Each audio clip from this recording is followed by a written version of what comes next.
Yang pertama adalah respon negatif, yakni respon yang negatif dikatakan di dalam ayat yang ke-24 itu adalah menolak, ya. Jadi ketika mendengarkan berita kelepasan dari malapetaka, malah dia yang mendikte kita, malah dia yang menunjuk-nunjuk kita, malah dia yang menghakimi kita, ya. Nah, jadi ini adalah respon yang negatif, yakni menolak. Lalu respon negatif yang kedua adalah acuh tak acuh, tidak mau menghiraukan, tidak mau tahu.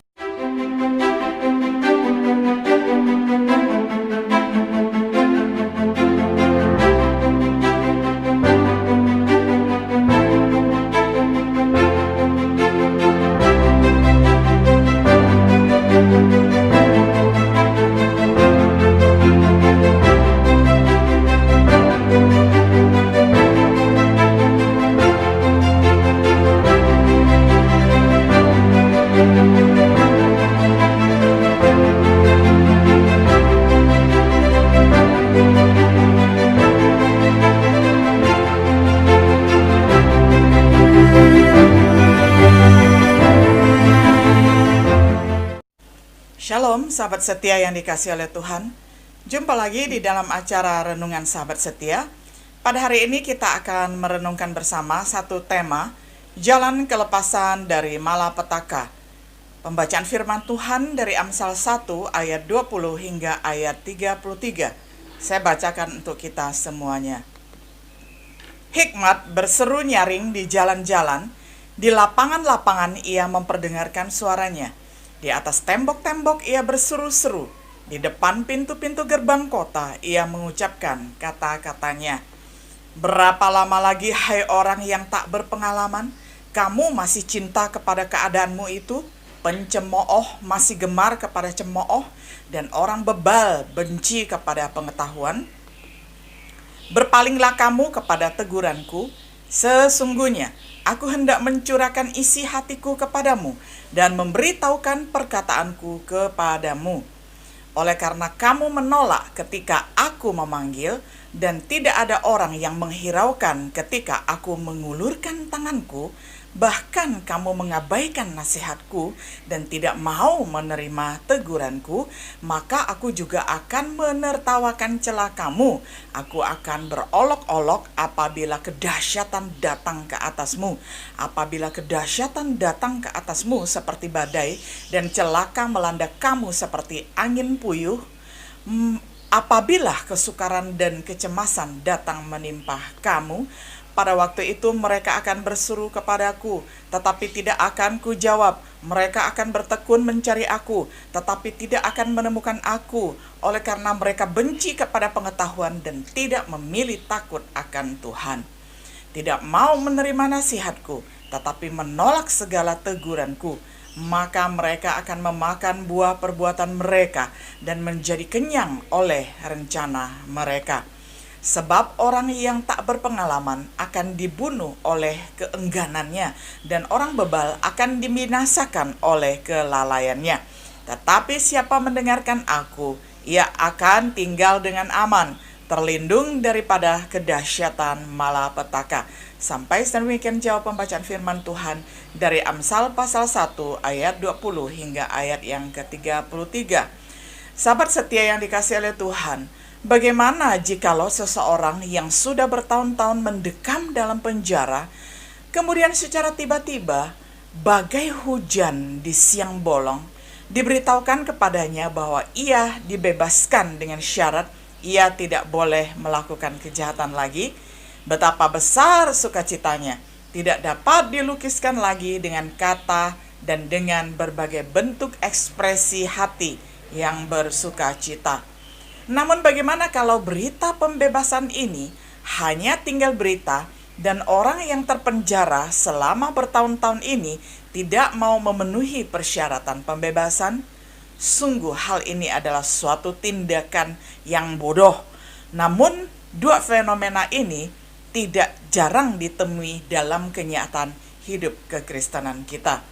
Berita mengenai jalan kelepasan dari malapetaka karena dosa hanyalah tinggal berita, tidak digubris sama orang.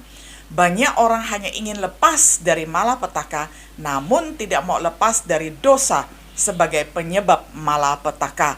Amsal 1 ayat 20 hingga ayat 33 yang sudah kita baca ini membukakan kenyataan ini. Kenyataan yang pertama adalah 1. Pemberita jalan kelepasan dari malapetaka ayat 20. Berita mengenai jalan kelepasan diberitakan oleh pemberita. Pemberita dalam teks ini yaitu hikmat.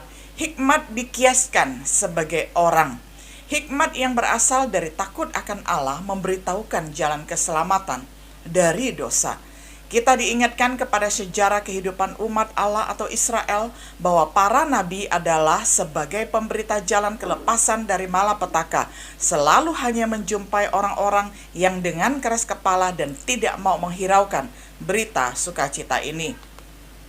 Di antara pemberita-pemberita yang begitu bersemangat memberitakan jalan kelepasan dari malapetaka karena dosa, di antaranya adalah Nabi Hosea, Nabi Yesaya, Nabi Yeremia, dan Nabi Yunus.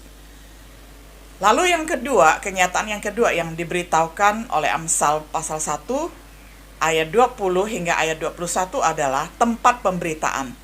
Berdasarkan teks yang kita baca, pemberita berseru-seru dengan nyaring di jalan-jalan, di lapangan-lapangan, di atas tembok-tembok, di depan pintu-pintu gerbang kota.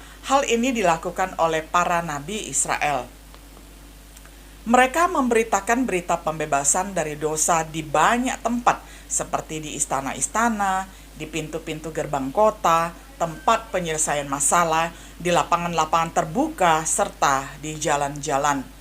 Relevansi masa kini bahwa pemberitaan mengenai jalan keselamatan banyak diadakan di lapangan-lapangan terbuka, dalam acara kebaktian rohani, di gedung-gedung sebelum ada masa pandemi COVID-19. Tetapi pada masa pandemi ini, sering sekali pemberitaan ini dilakukan melalui daring ataupun dalam jaringan virtual di media sosial.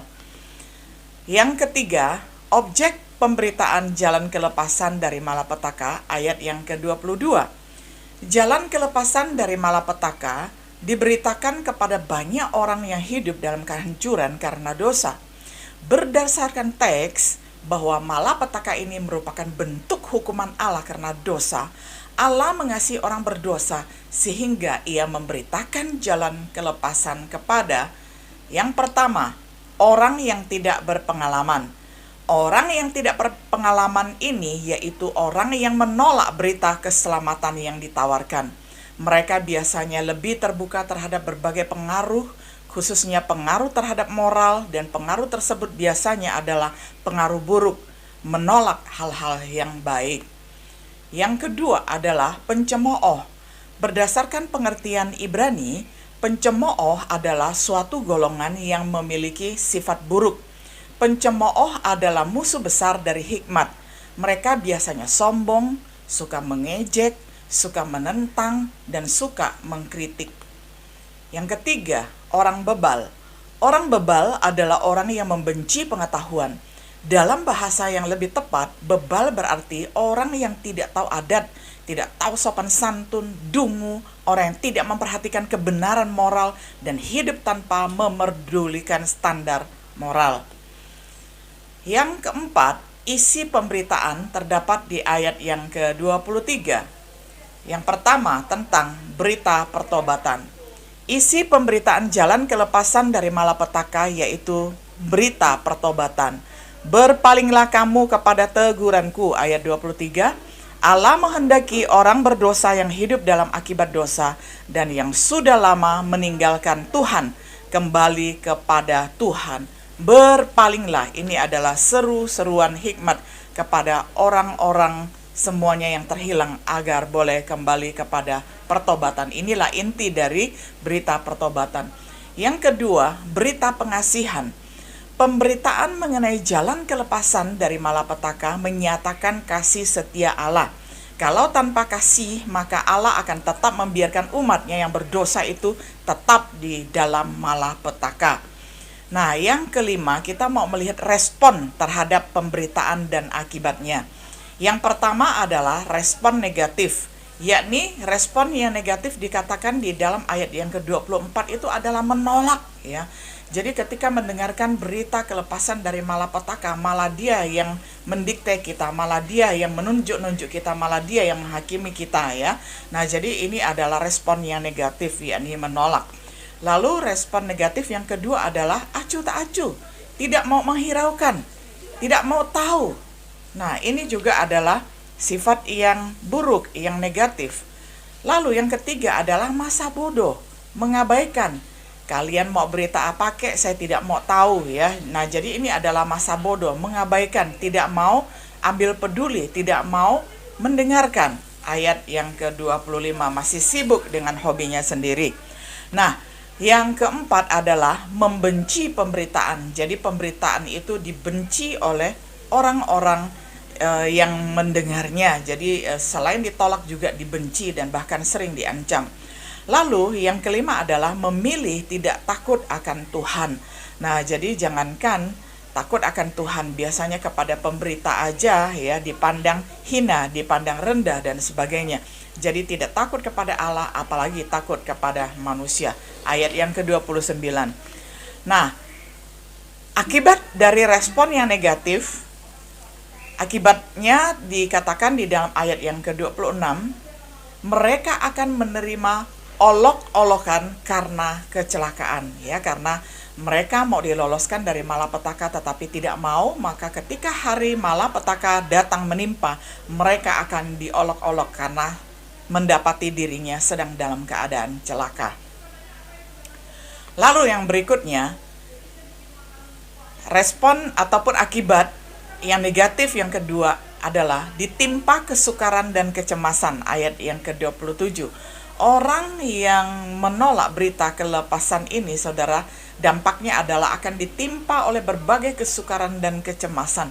Jadi akan membuat mentalnya tidak karu-karuan, akan membuat dia stres, depresi, dan sebagainya. Karena banyak yang dipikirkan, banyak sekali kesukaran datang menimpanya, banyak sekali kecemasan yang dipikirkannya.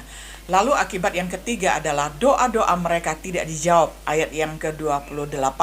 Jadi berapa rajinnya pun mereka berdoa dari pagi, siang, malam, tidak akan dijawab oleh Tuhan. Karena ketika Tuhan menawarkan jalan kelepasan itu, mereka tidak memegangnya erat-erat, tetapi justru menolaknya.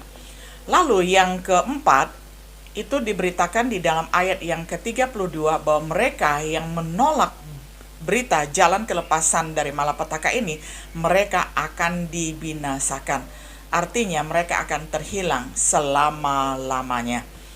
Lalu kita mau melihat ada respon yang positif, ayat 33. Jadi berbahagialah orang yang memberikan respon positif, yakni yang mendengarkan pemberitaan firman, yang mendengarkan pemberitaan mengenai jalan kelepasan dari malapetaka.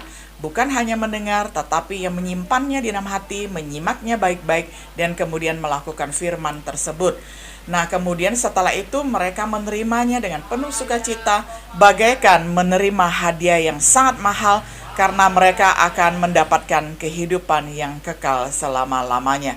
Dan akibat karena respon yang positif ini dikatakan di dalam ayat yang ke-33, mereka akan terlindung dari malapetaka. Ketika malapetaka datang menimpa isi dunia ini, isi bumi ini, maka mereka akan terlindung semuanya dari malapetaka karena mereka sudah mendengarkan pemberitaan jalan kelepasan dari malapetaka, bahkan mereka sudah menerima, menyimaknya baik-baik, dan kemudian menyimpannya di dalam hati, dan kemudian melakukannya di dalam hidup mereka. Sahabat setia yang dikasihi oleh Tuhan, pertanyaan aplikatif, reflektif bagi kita semuanya. Bagaimana keadaan saudara sekarang? Apakah saudara dalam penderitaan, kesusahan, masalah, kehancuran pekerjaan, kehancuran studi? Apakah saudara telah menemukan penyebabnya? Bagaimana kalau malapetaka yang saudara alami sekarang ini merupakan bentuk hukuman Allah karena dosa saudara? Apakah yang harus saudara lakukan? Saudara, kalau memang kenyataannya seperti demikian, maka saat ini belum terlambat untuk berpaling kembali kepada Tuhan, untuk berbalik kepada Tuhan, bertobat dan datang mohon pengampunan kepada Tuhan, dan Tuhan akan menerima saudara. Yang kedua, apakah selama ini saudara mengeraskan hati terhadap berita pertobatan? saudara telah berkali-kali menolak dan tidak mau bertobat, ingat, Allah mengasihi saudara dan Dia dengan lembut menunggu saudara. Sahabat setia yang dikasihi oleh Tuhan, Allah yang kita sembah itu adalah Allah yang terlalu baik. Dia penyayang dan pengasih, Dia maha pengampun. Dia dengan hati yang penuh dengan kelembutan dan dengan kasih setia yang besar menanti saudara datang ke hadapannya, memohon Tuhan mengampuninya, dan Tuhan menunggu dengan penuh perhatian, dengan segenap caring, dan dengan segenap kasih yang berlimpah-limpah. Kiranya setiap diri kita boleh memperhatikan ini. Sahabat setia yang terkasih, bagi kita yang sudah menerima seruan hikmat bertahun-tahun bahkan berpuluh tahun, marilah kita terus memupuk hikmat itu di dalam hati kita, memupuk dan mengerjakan hikmat itu di dalam hidup kita, sehingga kehidupan kita akan terus maju, akan terus progresif di dalam Tuhan, dan kita akan terus bertumbuh sesuai dengan Tuhan menciptakan kita dan memberikan kita tugas istimewa di dunia ini. Kiranya Tuhan menolong kita semuanya untuk dapat bersukacita, senantiasa menjadi pemberita-pemberita kelepasan dari malapetaka bagi saudara-saudara. Kiranya Tuhan menolong dan menguatkan kita semuanya. Shalom.